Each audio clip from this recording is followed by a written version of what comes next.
Welcome to our Wednesday night Bible study. If you're joining us online, I may need to introduce myself. I've been gone for 2 months. Stephen Lowry, the pastor here.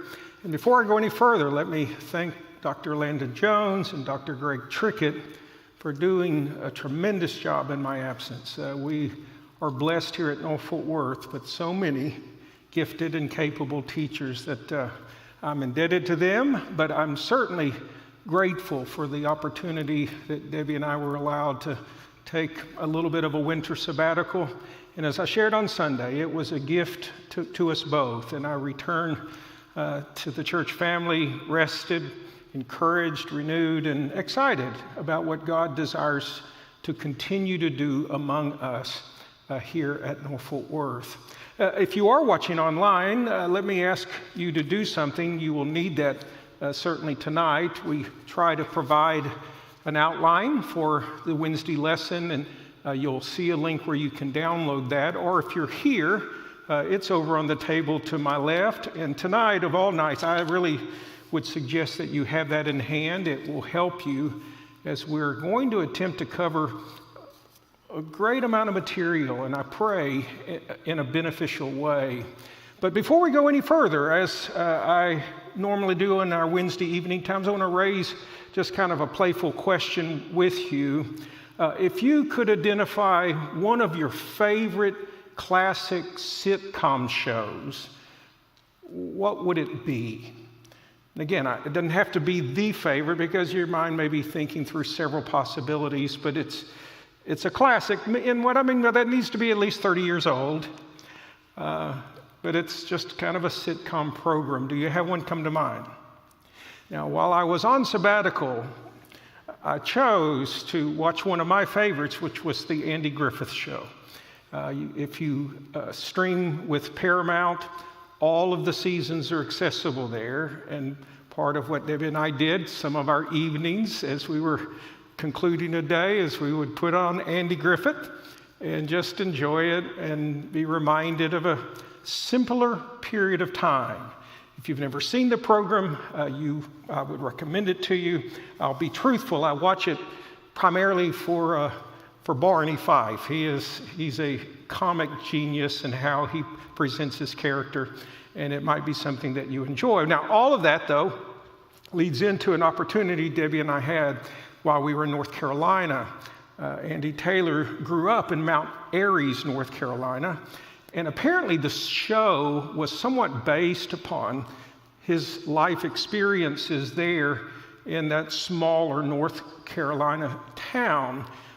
For example, Floyd's Barber Shop, that is a big part of his program, was actually a part of Mount Airy. And while we were there, we not only went to the diner for the special, we went to Floyd's Barber Shop, and I think I have a picture of it there, if he can pull it up. There it is, so Floyd's City Barber Shop. And I couldn't just see it, I was committed to go all the way. So go ahead and show the next picture. Yes, I got my hair cut at Floyd's Barber Shop. Now, the gentleman who's cutting my hair actually isn't directly related to the individual that used to cut Andy's hair. He is long since retired, but they still run the shop. And he gave me an actual certificate that my hair was cut at Floyd's Barber Shop. It was kind of funny and enjoyable. Well, again, that would be an example of one of my favorite classic sitcoms. If you're watching online, share one of your favorites with us. I would be curious what that might be. But those of you that are here, anyone willing enough to confess what one of those programs might be? My Three Sons. Leave It to Beaver. Leave It to Beaver. There you go. Friends. Three's Company. Another one where it's not Barney Fife. Don Knotts was a character on that program. Well, again, if you're interested, if you're streaming Paramount, all of those seasons are there. I think we're on season 6 now and still making our way toward the end. Tonight, I want us to do something that is a little different than what I normally do. If you attend my prayer, my hope each Wednesday we gather is to provide a Bible study that helps you better understand our faith and how we live out our faith and how Christ desires to make a difference. But this evening, I want us to focus in on an emphasis that God impressed upon my heart while I was away. I've already shared on Sunday. I'm going to be sharing some lessons from the quiet as we gather for Sunday morning. But tonight, and I referenced it this past Sunday, I want us to talk about generations. We are here in the United States comprised of 6 generations. And while I was away, part of what I wanted to do is to focus especially upon what is referred to as Generation Z, which would represent those that have been born from 1995 to 2012. But as I began to move toward that, I came across this particular book by Jean Twenge, where she provides a summary of the 6 primary generations that currently make up our population. And it really began to take me on a journey. Now, let me say, again, and admit to you, as we consider some of what she says, she does not write from a Christian point of view. Indeed, if you read through her book, you'll come to a conclusion that she is not a person of faith at all. And we'll talk about some of that as we discuss some of the insight that she offers concerning the generations that make up our population. Nevertheless, what she emphasized opened my mind in a way that helped me better understand what's happening in our culture. I don't know about you, sometimes I look around and I scratch my head and I'm baffled. Why are these things happening? Why are people reacting in these ways? How do we make sense of this? Well, what she introduces with regard to this survey is an understanding of some of what may be driving much of what we see in terms of the cultural changes that are impacting us all. And tonight, what I want us to do is to think in terms of generations and to really come at it from a perspective as a Christ follower. How do I respond to this? How do I interact with the change that is around me? So again, it's not going to be a normal study tonight, and I warn you, we're going to cover a lot of material rapidly, and I don't intend to put you to sleep, sincerely, but I do want us to think through what this book begins to talk about and to reflect upon it, or even wrestle with it with regard to the implications for our lives. Now, before we get started, though, let me pray for us, because I do want God to be the one that really helps us in the midst of this journey. Father, first, I thank you for the opportunity to gather once again on a Wednesday evening. I'm grateful for each person that's here. I'm thankful for every individual that's connecting with us online. And my request is simple. Speak to our hearts in a way where we might better understand what's happening around us generationally, culturally, so that as a follower of Christ, we will be able to respond to change in a way that could make a positive difference. I pray that you would enable me this evening to be effective in what I share, to bring a level of appreciation and understanding that maybe has not previously been there with regard to this topic. So, Lord, I yield myself to your work and pray that tonight would be a help to each person that's here.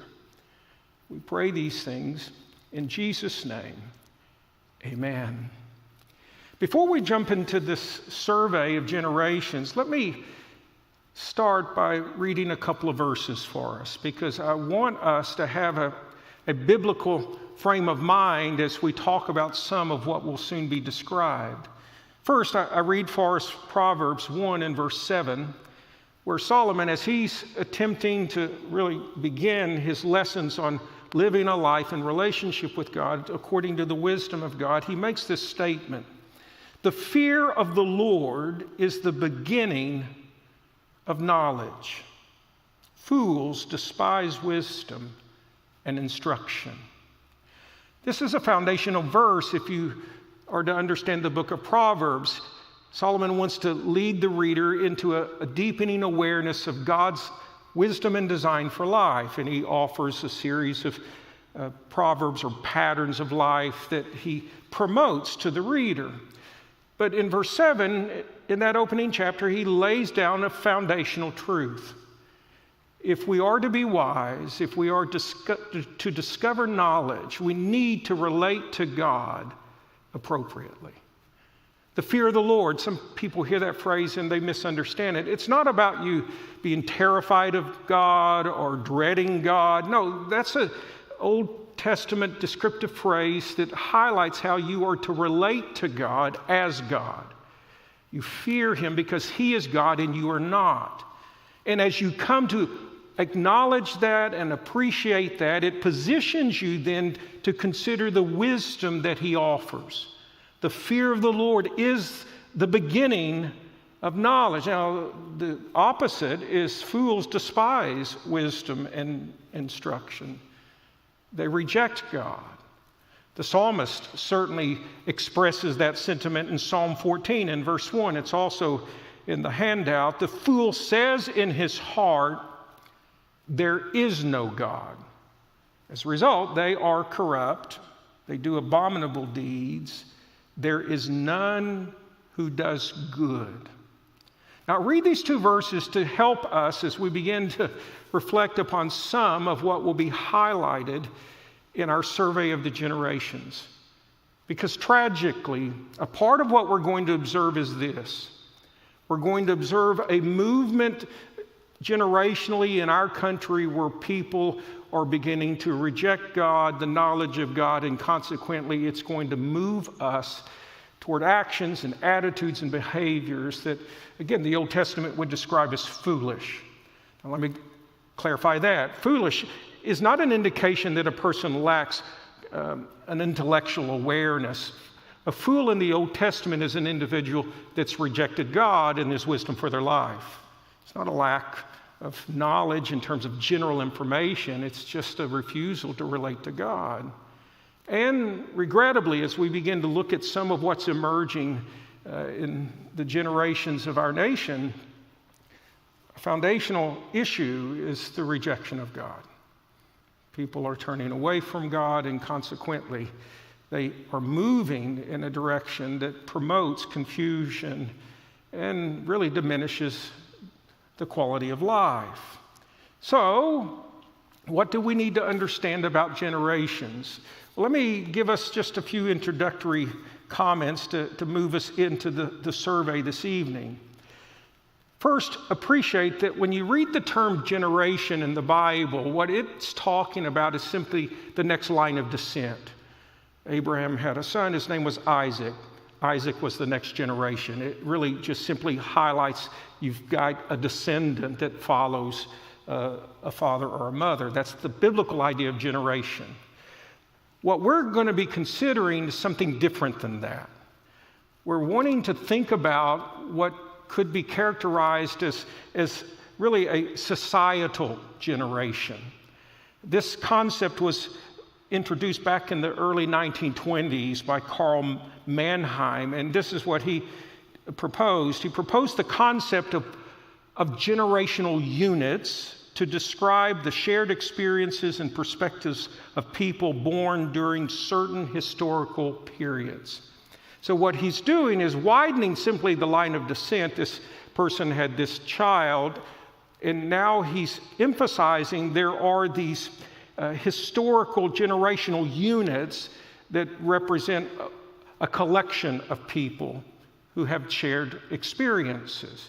Now, I offer to you an attempt of a definition that I hope will be helpful to us when we think about the term generations in the context of tonight's lesson.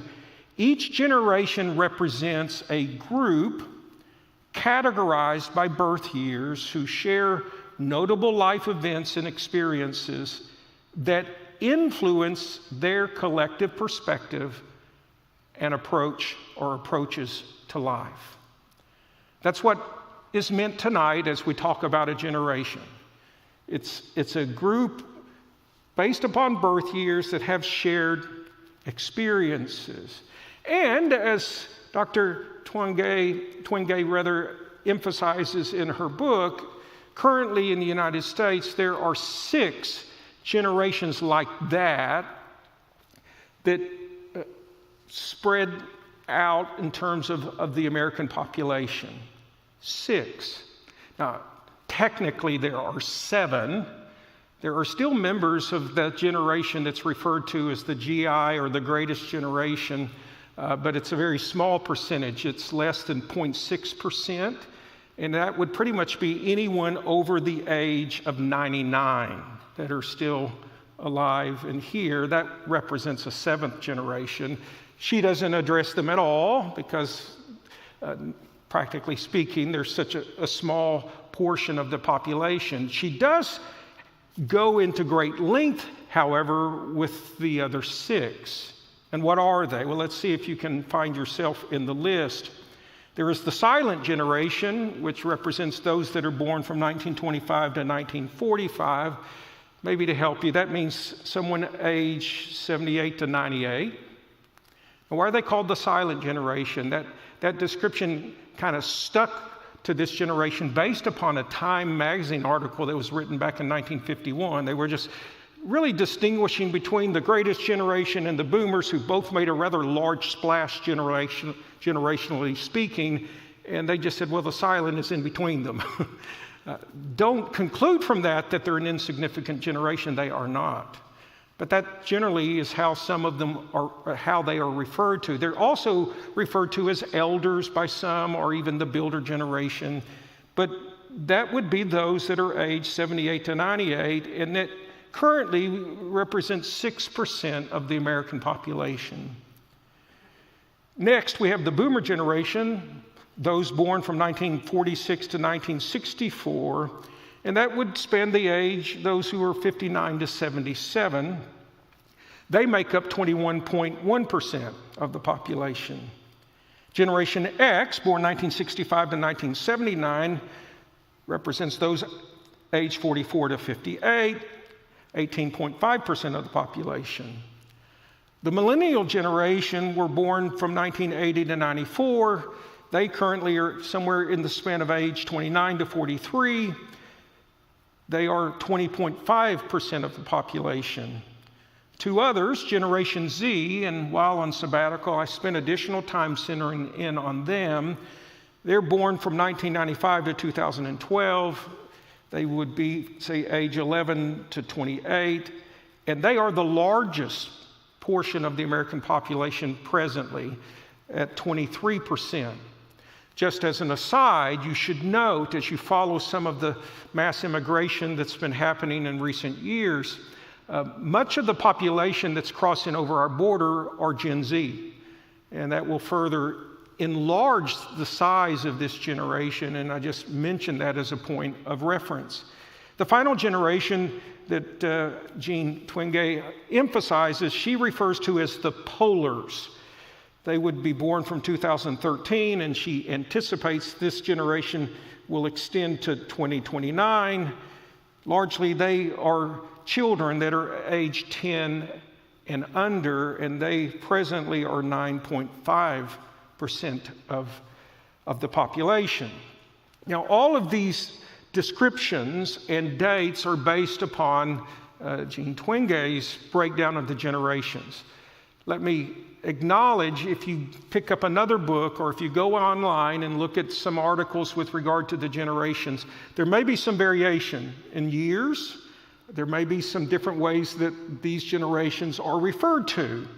I simply list them in the handout as they are based upon how she describes them in her particular book. Personally, I don't like to refer to the final generation as the polar. She refers to them because they are growing up in a polarized society and the polar caps are melting. That's why she describes them that way. I would prefer to refer to or allude to them, as many others do, as the alpha generation. They see Generation Z and they've just kind of started over, and I hope by the grace of God maybe the alpha generation will be a fresh start for us in a positive way. But here you have described, kind of in a broad sense, the 6 generations that make up the American population. And let me say, interestingly, as you think about it, each of them have very recognizable distinctives that give us some perspective about how they view life, how they interact with life, and how they respond to the world around them. And that's in part what, I guess, sets them apart generationally in terms of who they are. I did come across a fascinating quote. When you think in terms of comparing generations, George Orwell once said, "Every generation imagines itself to be more intelligent than the one that went before it, and wiser than the one that comes after it." There's always, I guess, in our minds and hearts, a competitiveness when it comes to our thoughts about generations, and we're naturally inclined to assume that our generation is the best. What I want us to do through the course of tonight's study is simply to recognize how generations are changing. We're not going to attempt to say this one is better than that. We're going to simply acknowledge this is what statistical data seems to indicate is true of these various generations. Returning to the outline, each generation displays observable characteristics or traits. That's what makes them more distinguishable. Now, according to the author of the book Generations, Jean Twenge, she provides a contrast of two of those generations for our benefit. Now, she provides detail for all of them, but I don't have time to go through all of them. I just want you to observe with me how generations change. And toward that end, let's consider what she portrays to be the traits of the silent generation and the boomer generation.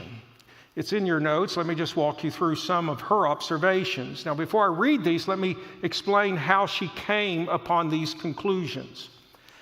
She has drawn upon an enormous amount of research data.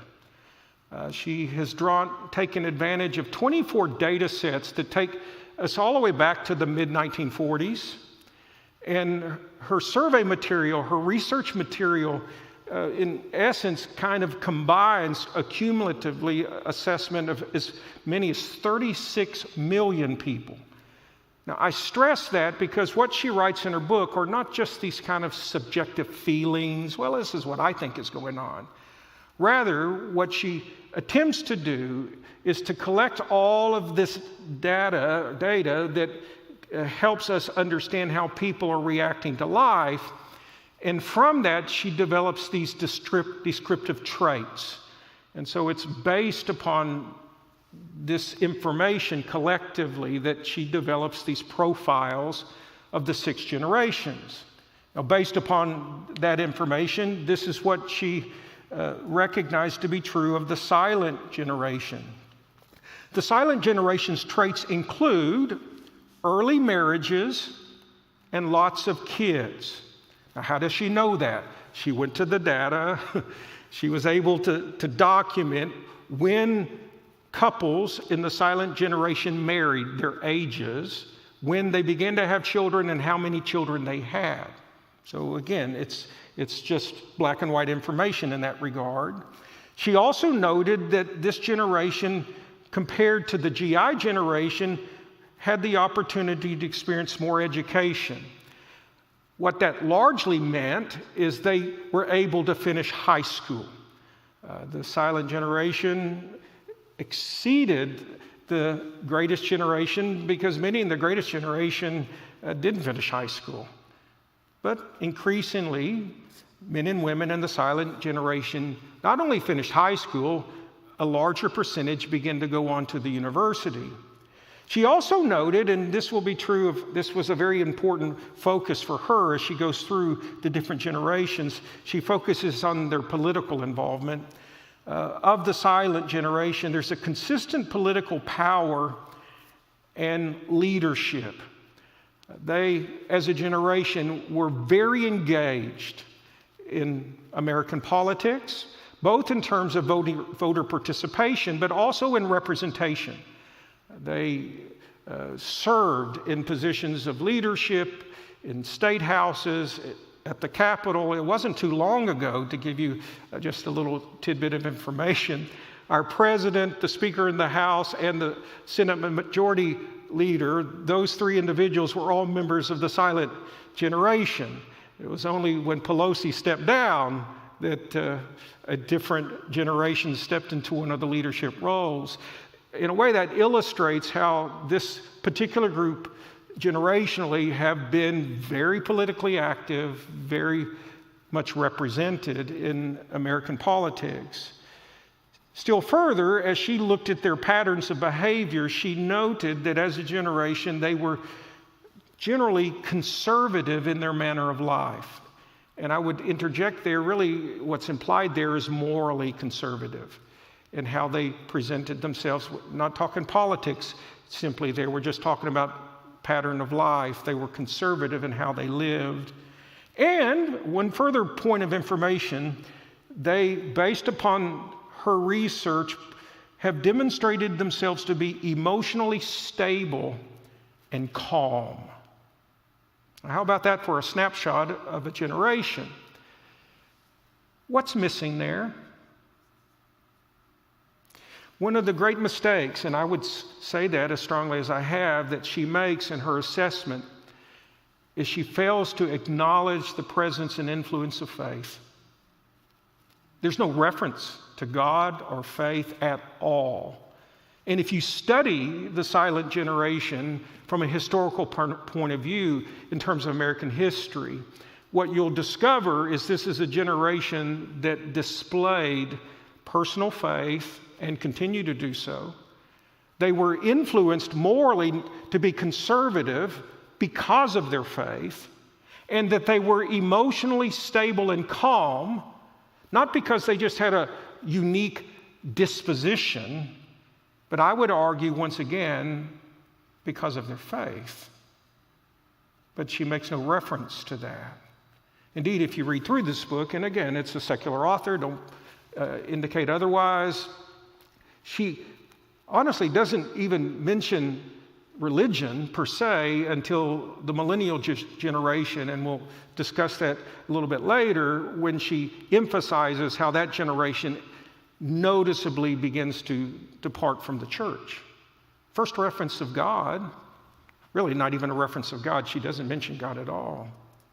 I just stress that because what we're going to notice as we continue forward is when we reject God's role and place in a person's life, and when people turn away from God in terms of how they approach their daily lives, it will move us in a direction that produces many of these changes that she will chronicle through her research. But she doesn't see the correlation. She doesn't appreciate the difference. One final comment before we move on. If you study American history going back to the 1700s, you'll notice that there were key points in time when our nation experienced what some would describe to be a spiritual awakening that would impact the psyche of the nation, where we would find ourselves as a people far from where God would have intended us to be, and yet in the mercy and grace of God, He brought about a fresh awareness of the truth of Jesus Christ that brought about a revival within the church and an increasing number of people of coming to faith across the land. And the end result of those movements of God was kind of like a moral reset when it came to the direction of our nation. It happened in the 1700s, in the 1800s, at the turn of the 20th century, the early 1900s. Tragically, we didn't see a similar movement of God as we moved out of the 20th century into the 21st. And I'm wondering within myself if some of what we see in terms of these generational trends are a reflection of our nation not experiencing that spiritual reset that earlier generations had been blessed to know. Well, enough there. Let me bring us back to her description of the boomer generation. The boomer generation's traits include breaking traditional rules, and an example she gives for that is sex before marriage. Fewer kids, more divorce, comfort with drug use. Now, from the boomer generation forward, she's going to spend consistent time highlighting drug usage from generation to generation, but it really was introduced with the boomer generation in particular. Substantial but incomplete progress on race. She acknowledges that with the boomer generation, you had this attempt in the 60s to finally address some of the racial injustice that had been consistent and present across our land. Now, just as a comment, the boomer generation magnified that movement. It was Martin Luther King, a silent generation member, that was the voice of that movement. See, the silent generation wasn't entirely silent, but admittedly, the boomer generation was the first American generation that really tried to begin to address the racial problems, the inequities that were there. And the author acknowledges they didn't complete the task, but certainly were instrumental in beginning a positive movement, a step forward. Simultaneously, they began to strive for gender equality, where women needed to be treated fairly in the workplace, that there was an attempt by the boomer generation to elevate women and their roles. And again, she helps highlight statistically how that began with that generation. Likewise, they brought attention to sexual harassment. With regard to politics, she describes them as dominant political chameleons. The boomer generation was as politically engaged as the silent generation. The chameleon reference seems to suggest that the older the boomer generation became, they seemed to change their color and become more conservative.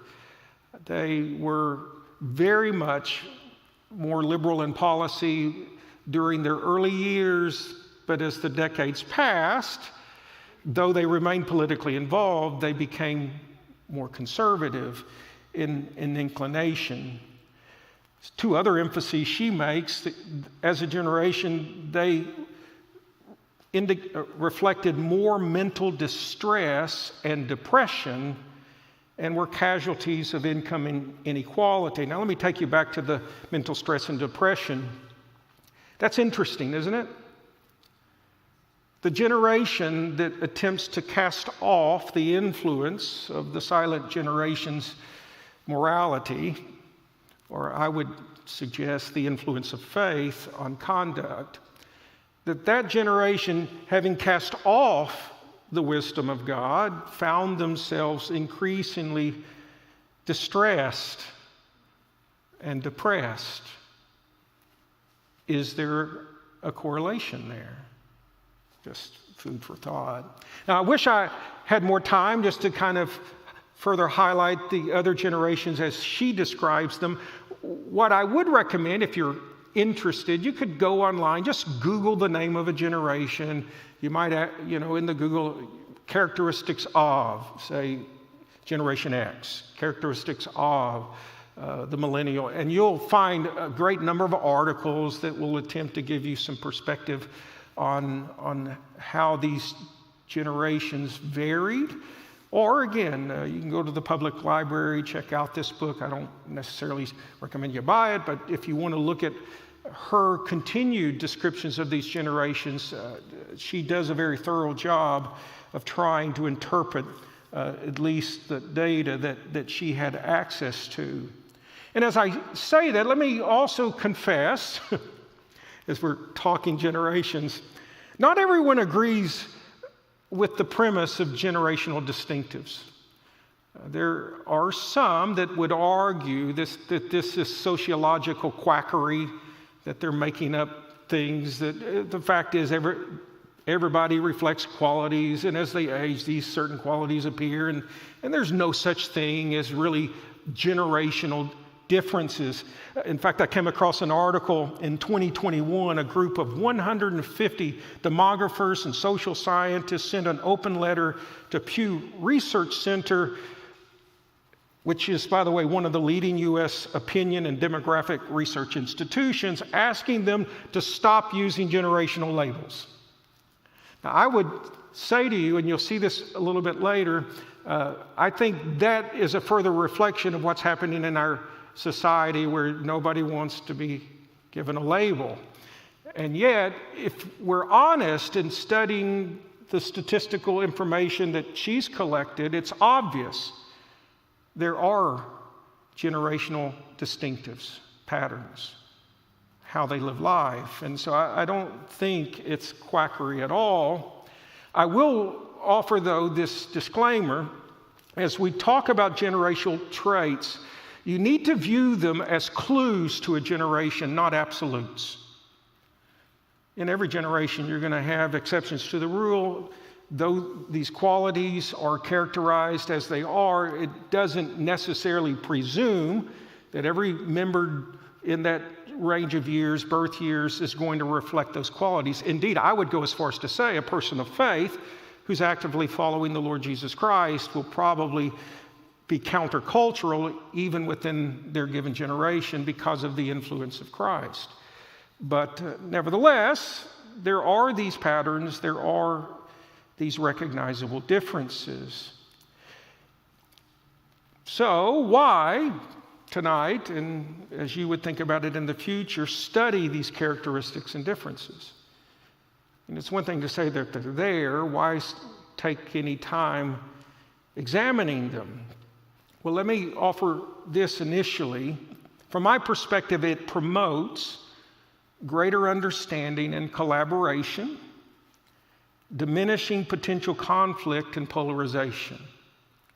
Now, this isn't the only book on generations that I read. I also looked at two other books that primarily focused on leadership in the midst of these multiple generations. And those authors really tried to emphasize it's important to recognize generational differences so that we can come to a better level of understanding and cooperation and effectiveness. And that's why we should take the time to appreciate that, because if we're not careful, we're going to assume that every generation sees the world and approaches life as we see the world and approach life. And frankly, that's just not true. And that presumption on your part will pretty much guarantee conflict, because you're not going to understand what's going on, and you're going to react in a way that reflects that lack of understanding. And so I think taking time to better appreciate patterns and traits helps you perhaps be able to relate to people in a more effective way. I thought yesterday's reading was timely in that context, as we're in James now. In James 1, James writes in verses 19 and 20, "Know this, my beloved brothers, let every person be quick to hear, slow to speak, slow to anger, for the anger of man does not produce the righteousness of God." I would say, as we seek to better understand a generation, these are helpful verses. I would go even further than that. It might help you to read those two verses before you ever log on to your social media accounts. How much better would our social media world be if people allowed the wisdom of God to give them perspective about how they respond? So, why do this? Well, it promotes, I think, understanding and collaboration. And some would add to that it helps project future trends and outcomes. Certainly, Dr. Twenge has that perspective. She thinks as you look at these patterns, now we can see what may emerge as the alpha generation and beyond come onto the scene. Now, honestly, I don't know entirely that that's true, given how rapidly change is being introduced in our world today. I don't know what one can effectively predict. But nevertheless, some would say that's a good reason to study these traits, because it gives you kind of a trajectory to see, now, where are we going in some of these things. Now, with that stated, a fair question then to also wrestle with is this: what has caused these changes generationally? Why do you see, say, the silent generation approach life in this particular way, the boomer generation approach life in a noticeably different way, the X generation different from the boomer, the millennials different from X, Z different from why? Well, it's the premise of this book that really struck a chord with me. As I was working through it, and it's at the opening chapter, as she described what she's convinced to be the driving force, at least a key driving force, I, on some level, have to agree with her. Though I've already confessed to you, I think, the absence of God in the life of people are an undeniable issue. I think what she describes has to be taken seriously. And what is it? Well, if you look at your outline, you'll see a diagram. As you survey generational studies, for the longest period of time, it was the conviction that you had generational differences because of key life events, major life events. Say with the silent generation, the Second World War, major event, affected life. Or say with the boomer generation, the Vietnam War, major life event, affected perspective and reaction. You could go through every generation and appropriately point to pivotal moments in time, 9/11, as you think about it with regard to later generations. So I'm in no way discounting the impact of those events, but Dr. Twenge argues, as significant as they may be, that's not what's driving generational change.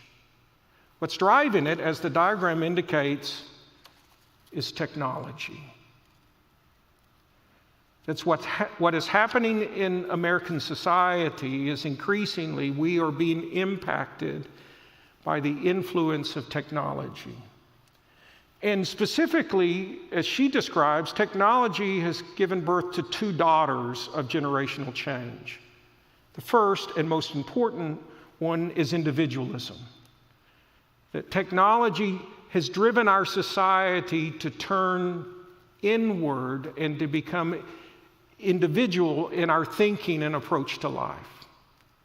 Second to that, she says it has also produced a slower progression of life.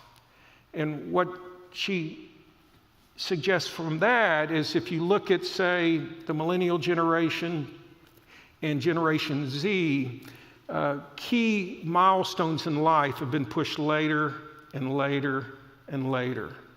Education has been expanded into the young adult years. Couples are marrying, if they marry, at a much later time. Women are having children much later in life. All of the various things, say in the silent generation, a couple typically would be married by their early 20s, and they would have a full house of children before the mother would be the age of 30. Well, with regard to the millennials and Generation Z, they probably won't marry, if they marry, until 29 or 30, and won't start a family until later after that. And the point that she's trying to illustrate is because of the influence of technology toward individualism, it has slowed these kind of adult milestones from being reached or achieved. And she stresses that the issue with regard to technology is that it's pushed people to be able to really focus on an individual life. Returning to the outline, she argues that technology is the driving force behind generational change. It has increasingly moved society from a collectivist approach to an individualistic one. Life and life decisions focus on the individual, what is best for me.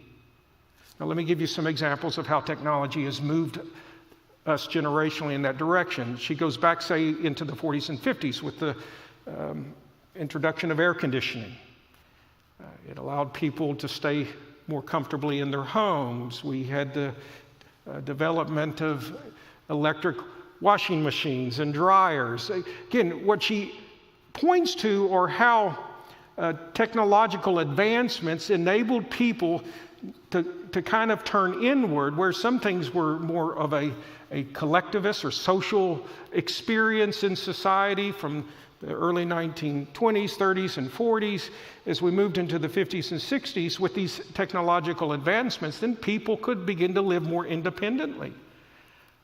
In the 60s, in terms of technology, the medical discovery or development of the birth control pill and other forms of birth control, technologically speaking, it changed people's perspective, and it positioned them to begin to make decisions that they deemed were best for themselves.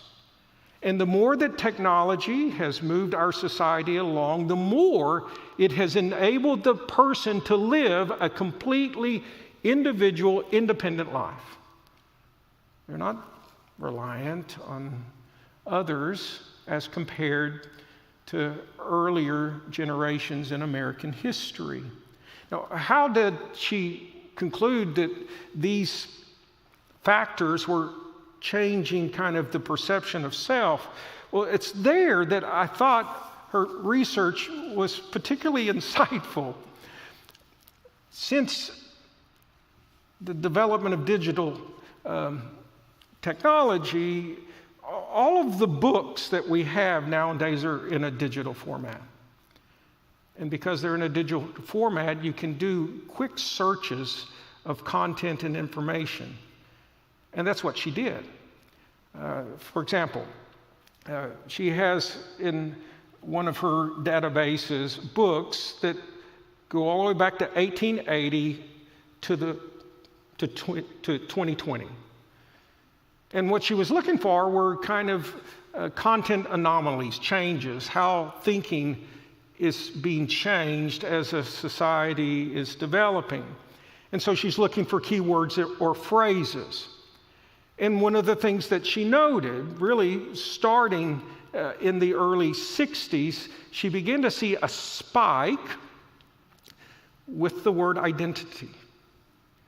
In fact, from really the mid-60s all the way to 2020, by the time you reach 2020, the word identity is used in a multiple kind of way, 9 times more often than it was used, say, in 1900.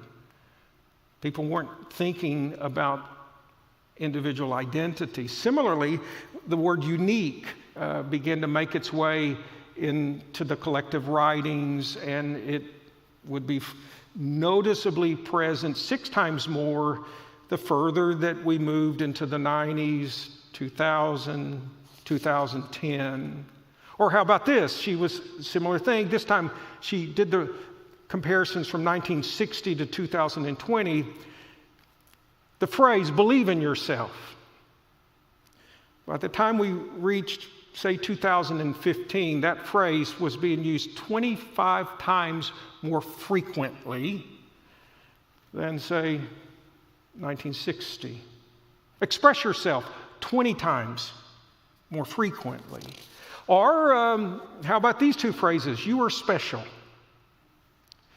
She documents from 1950, that phrase practically was never used. But by 2020, 8 times. I mean, it's just a significant jump upward where people just begin to write about how special they are. The one that really, I think, caused me to pause was how she observed in terms of the collective writings that in terms of the writing style, we moved away from using the plural first person, we, us, our, ourselves, and increasingly begin to use I, me, mine, my, myself. Again, I could go on. What she's doing, though, is monitoring based upon books and collective writings how our perception of ourselves has changed and what drove that. Well, she would suggest what began to drive that was the emergence of technology that allowed the person to become more self-sufficient and self-centered. Now, what did that do in terms of generational impact? I see the time. I want you, though, to consider the impact of what she argues is the outcome of this. And it's in your notes. Let me just kind of walk you through some of how I would characterize her observations. According to Twenge, this shift in focus has resulted in noticeable generational changes. A change in marriage and romantic relationships. People marry later or not at all. Divorce is common, with cohabitation becoming a frequent option. The definition of marriage likewise changes to include both heterosexual and homosexual unions. Additionally, women have fewer children, often later in life, inside and outside of marriage. Now, what I want you to notice in this summary of what she kind of marks down as these generational changes and shifts, starting with the boomer generation, but seemingly continuing to move up in terms of impact with each passing generation. She's highlighting how people began to focus on themselves primarily. It's about me. Why put off getting married? Well, I want to be able to do what I want to do for a period of time. Why would a woman delay having children? Well, I want to be able to establish my career.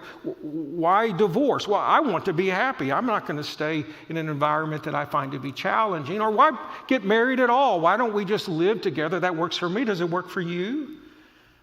The point she illustrates, and again, she actually is celebrating these things. She thinks this is a positive progression of choice and freedom.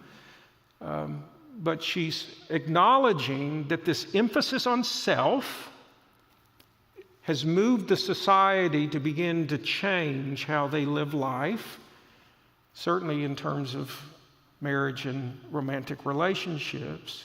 Still further, the perception of human sexuality and gender is also changing, she notes, to promote an individualized identity and approach. It is based on one's perceived feelings and choices. Again and again, what she tries to highlight is because of technology, we could become very much self-focused so that we might become self-realized. But I can only come to experience the true me as I allow my feelings and my perspectives to define what that is.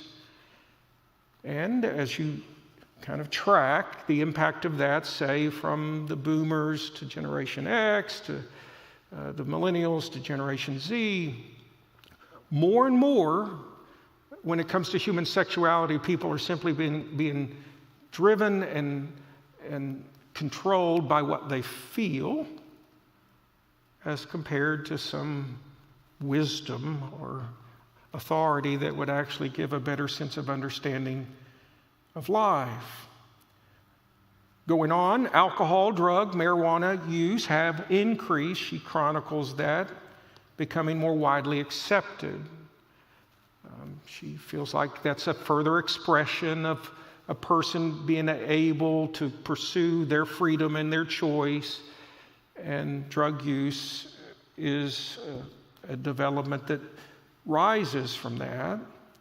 Mental health has declined with an increasing number of people feeling isolated, lonely, and depressed. Using her terminology, deaths of despair have been on the rise. Now think about that. She says, as we go from one generation to the next, more and more people are just focusing on themselves, making decisions that's best for them. But because of technology, it seems, particularly with regard to the millennials and Generation Z, with interaction becoming more of an online experience, people are becoming less and less connected, living more and more alone, and consequently depressed and discouraged. There is a serious concern among psychiatrists and psychologists for Generation Z because their anxiety level is almost off the chart. And when you think about the events, say, from 2010 to 2022, you can appreciate there's a lot that happened in that 12-year span of time that would be very unsettling. But if life is simply about the individual and you don't have a collective support of society and family and church, it's understandable how people would become disillusioned, discouraged. Two other comments I would make: there's an observable decrease in trust that is moving society toward increased polarization and division. The free expression of ideas with developing generations is now being opposed. Now, the loss of trust really started with Generation X. They began to distrust all institutions, government, church, so on. The millennials kind of picked up on that a little further. Gen Z really is skeptical of much. Who do you trust? How do you know if someone is telling you the truth, particularly when truth is a very fluid thing in our society? And here's the thing, and she notes it, when you come to Generation Z, because of their level of anxiety, they don't want to hear contrary ideas or opinions. They want to silence those voices. They don't want them on their college campuses. They don't want them in settings where they're present. They don't want to hear an opposing idea. Now, how do you find solutions if you can't talk about the differences that are present? I remember when I was a teenager, the idea behind tolerance was this: you have someone that you disagree with, but you're tolerant in the sense that you show them respect even though you disagree. By the early 90s into the 2000s, that concept shifted in our society. Now tolerance meant that I needed to validate the difference. Even though I might disagree, I still need to say, well, you know, I'm right, you're right, we're both right. No, that's not really the idea of tolerance. What's disconcerting now is I think the concept of tolerance now is I may disagree with you. The tolerant thing to do is to be silent. I don't speak in a way that will cause you to feel uncomfortable. Once more, I think as she's trying to evaluate trends, she sees this moving us toward a greater level of polarization, thus calling the youngest generation the polars. And then finally, she notes that organized religion is declining and may evolve into another societal form. Now, if you'll just give me a few more minutes, I want you to hear something that she writes, because it is very telling in terms of where we are culturally and how we can try to understand what may be happening in society around us. The first time she mentions religion and God was in her assessment of the millennial generation and their departure from organized religion. Listen to what she writes. Why is religion less popular with millennials? In short, because it is not compatible with individualism. And individualism, as is millennials' core value above all else. Individualism promotes focusing on the self and finding your own way. And religion, by definition, promotes focusing on things larger than the self and following certain rules. That's her assessment of why people are turning away from the church, is because they want to live their own lives their own way. Interestingly, later in that chapter, she explains what contributed to that. She notes some boomers who were religious in their youth decided not to raise the millennial children in a religion, and people who are not raised in a religious tradition rarely come to one in adulthood. What she describes is how the boomers decided they wanted their children to kind of find their own way, so they did not influence them in an understanding of faith that they possessed based upon earlier generations. They just let them kind of feel their way forward. And when you have a vacuum in the mind of a developing child with regard to God and faith, inevitably something will fill that vacuum. And you know what filled it in our society? Focus on self, individualism, selfish pursuit. And we wonder why we see what's happening. Now, she went on to predict the future of religion, which I thought that was fascinating to consider what she would offer in terms of our future. Listen to what she writes. More and more churches, synagogues, and mosques will close, just as business parks become repurposed as more people work from home. So might churches and other places of worship stop serving as holy places as congregations empty out. The decline in religion could also mean a decline in community. There will be one less place for people to gather in person. Many community services, including help for the poor, are run by religious organizations. In the coming years, other organizations will need to fill the gap left by religious communities. Then she adds, humans have an innate desire to believe in something larger than themselves and to seek meaning in their lives. If religion stops filling this role, something else will step in to fill it.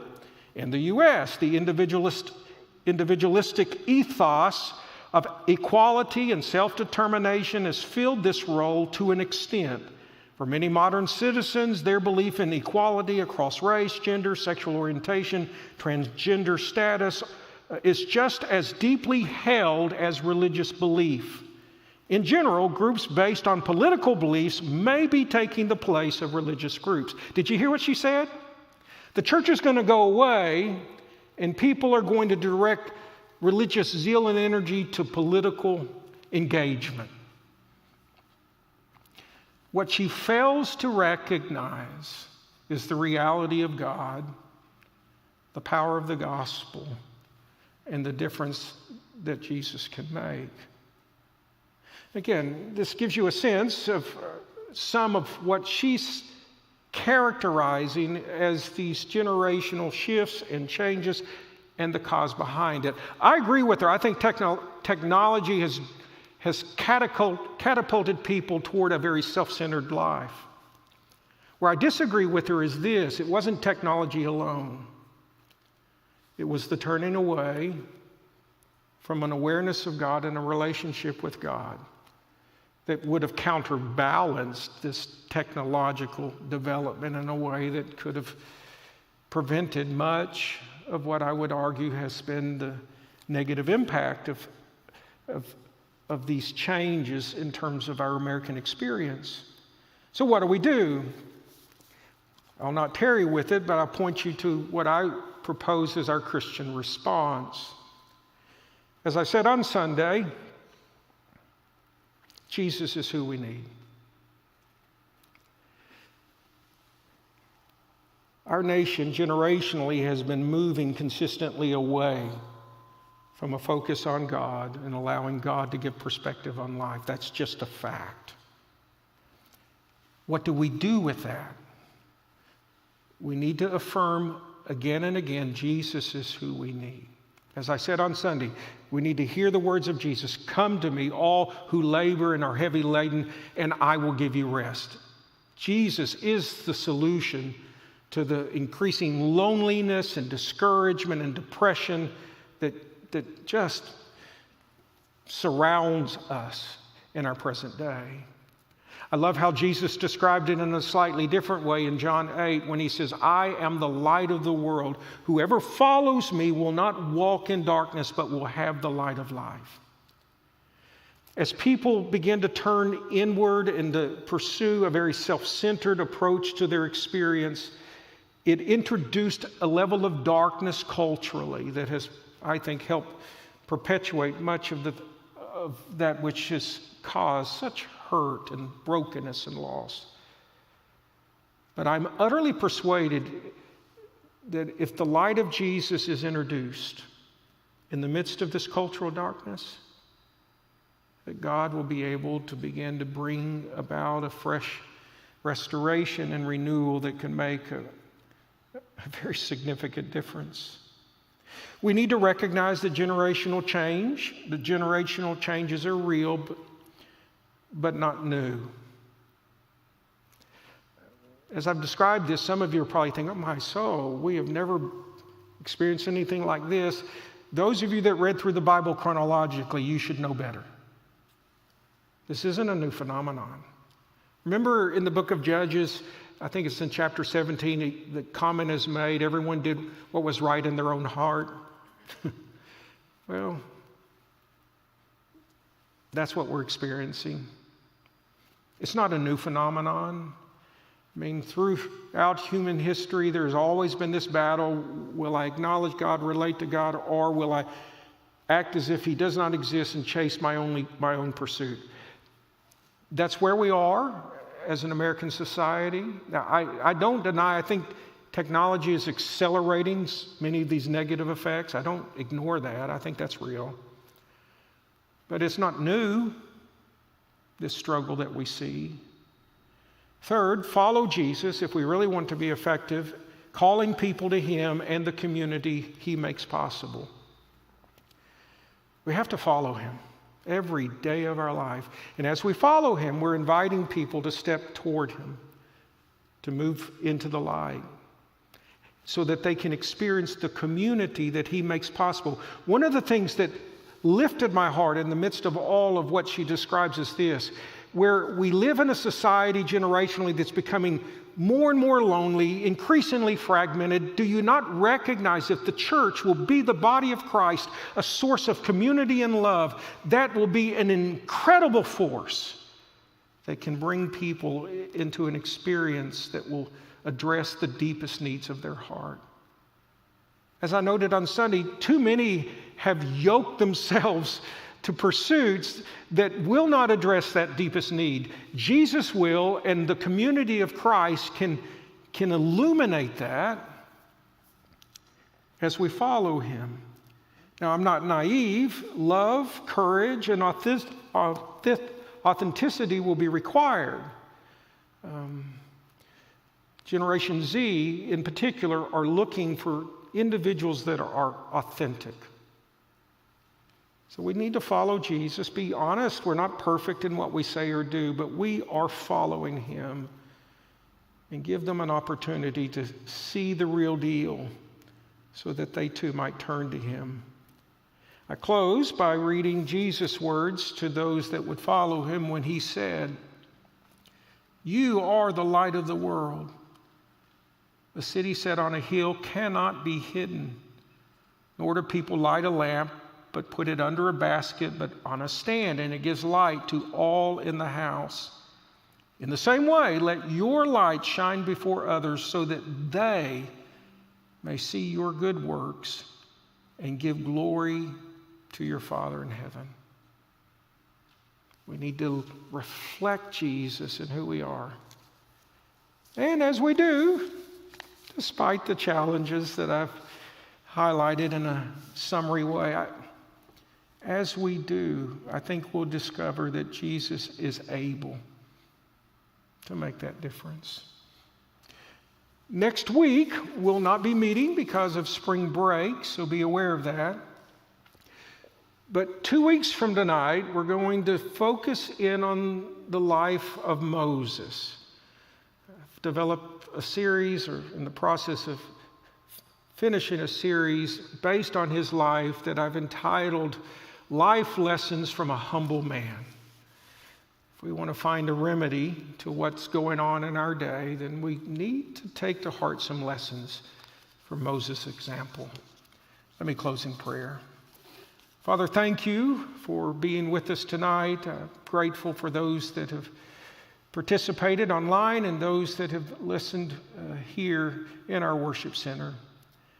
I pray, as I've emphasized what has been portrayed to be these generational and cultural challenges, that it doesn't drive us to a sense of anxiety or fear, rather that it helps us to understand just how important it is that we follow Jesus and that we honor Jesus and that we allow Him to influence what we say, how we live, how we respond to the changes around us.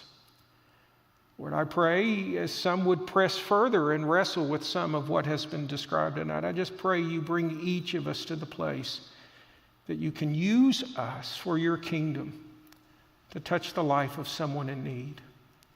Watch over us as we go our different ways tonight. Thank you for all that you do in our lives. We pray in Jesus' name, amen. If you have questions, I'm going to hang around here at the front for a little bit and be happy to talk with you about anything that may have popped into your mind in the midst of tonight's survey. Thank you for being with us.